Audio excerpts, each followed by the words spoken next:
અમદાવાદ શહેરમાં દિન પ્રતિદિન કાયદો અને વ્યવસ્થાની પરિસ્થિતિ કથળી રહી છે, જેથી શહેર પોલીસ દ્વારા બોમ્બિંગ નાઇટ હાથ ધરીને ગુનાખોરી પર અંકુશ લાવવામાં આવી રહ્યું છે. પરંતુ શહેરમાં ખુલ્લેઆમ હુમલાના બનાવો સામે આવી રહ્યા છે, જેમાં શાહપુર વિસ્તારમાં દારૂ પીવાના રૂપિયા માગવા બાબતે એક યુવક પર દારૂડિયાએ છરી વડે હુમલો કર્યો હતો. જ્યારે બાપુનગર વિસ્તારમાં 2.5 મહિના પહેલાની અદાવતને ધ્યાનમાં રાખીને 4 શખ્સોએ યુવક પર છરી વડે હુમલો કરતા ચકચાર મચી ગઈ છે.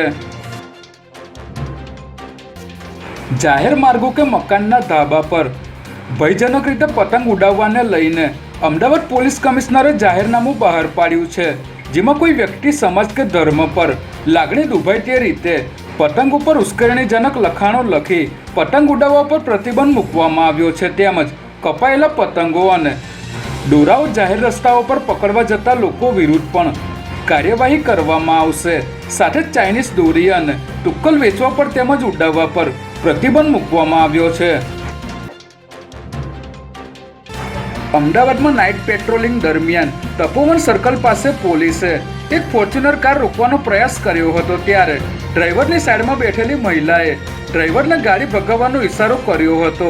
ત્યારબાદ કાર ચાલકે ગાડી ચલાવીને બંને પોલીસ કર્મીને જાનથી મારી નાખવાના ઈરાદે ટક્કર મારી હતી. ટક્કર વખતે પોલીસ કર્મી નિતેશ કુમાર અને રાયમલભાઈ જમીન પર પટકાયા હતા, જે બાદ તેમને સિવિલ હોસ્પિટલ સારવાર માટે લઈ જવાયા હતા. ત્યારે પોલીસે હત્યાના પ્રયાસનો ગુનો નોંધી ગાડીના નંબરના આધારે અનુજ પટેલ અને તેની પત્ની પાયલ પટેલની ધરપકડ કરી હતી.